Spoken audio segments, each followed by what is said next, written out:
नमस्कार साथियों। कल से मेरे खिलाफ एक स्क्रिप्टेड कैंपेन चलाया जा रहा है। सेम भाषा, सेम बातें, सेम आरोप। ये कोई कोइंसिडेंस नहीं है, बल्कि एक कोऑर्डिनेटेड अटैक है। पहले मैंने सोचा कि मुझे इसका जवाब नहीं देना चाहिए। फिर लगा कि कहीं एक झूठ को 100 बार बोला जाए तो कुछ लोग मान ना लें, इसलिए मैंने सोचा कि जवाब दूं। आम आदमी पार्टी ने 3 आरोप लगाते हुए यह कहा कि इन 3 आरोपों की वजह से हम राघव चड्ढा को पार्लियामेंट में बोलने का मौका नहीं देंगे। राघव चड्ढा के पार्लियामेंट में बोलने पर रोक इसलिए लगाई गई क्योंकि उन्होंने ये 3 गलतियां करी।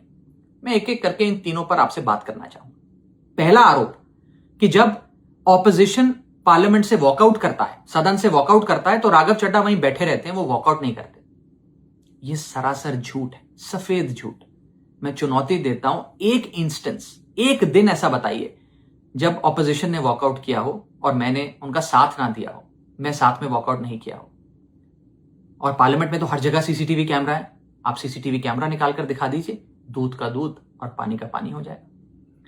दूसरा आरोप लगाया कि राघव चड्ढा ने चीफ इलेक्शन कमिश्नर के इंपीचमेंट मोशन पर, यानी कि मुख्य चुनाव आयुक्त को हटाने वाली जो याचिका थी, उस पर साइन करने से मना कर दी। दूसरा सफेद झूठ। ना मुझे आम आदमी पार्टी के किसी भी नेता ने इस मोशन पर साइन करने के लिए कहा, ना औपचारिक तौर पर कहा, ना अनौपचारिक तौर पर कहा।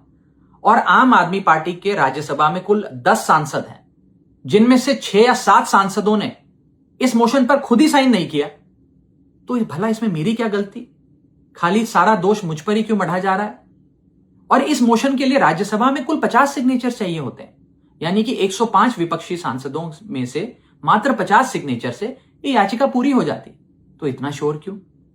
और तीसरा आरोप जो मुझ पर लगाया गया वो ये था कि राघव चड्ढा डर गए हैं और इसलिए वो बेकार मुद्दे उठाते हैं। पहली बात मैं बता दूं कि मैं पार्लियामेंट में शोर मचाने, चीखने, चिल्लाने, माइक तोड़ने या गाली देने नहीं गया। मैं वहां पर जनता के मुद्दे उठाने गया हूं, लोगों की बात करने गया हूं।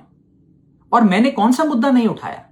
मैंने जीएसटी से लेकर इनकम टैक्स की बात करी, पंजाब के पानी से लेकर दिल्ली की हवा का मुद्दा उठाया, हमारे सरकारी स्कूलों की हालत से लेकर कैसे पब्लिक हेल्थ केयर इंस्टीट्यूशंस को मजबूत किया जाए, इंडियन रेलवेज में जो पैसेंजर्स ट्रैवल करते हैं उनकी समस्याएं रखी, यहां तक कि मेंस्ट्रुअल हेल्थ, एक ऐसा मुद्दा जिसके बारे में लोग बात करने से कतराते हैं, वो बातें तक रखी। बेरोजगारी से लेकर महंगाई तक तमाम मुद्दे उठाए। आप मेरे 4 साल का पार्लियामेंट का ट्रैक रिकॉर्ड उठाकर देख लीजिए। और मैं पार्लियामेंट में इंपैक्ट क्रिएट करने गया हूं, मैं पार्लियामेंट में रकस क्रिएट करने नहीं गया। ये टैक्स पेयर के पैसे से जो पार्लियामेंट चलती है, उस टैक्स पेयर के मुद्दे उठाने में पार्लियामेंट में गया हूं।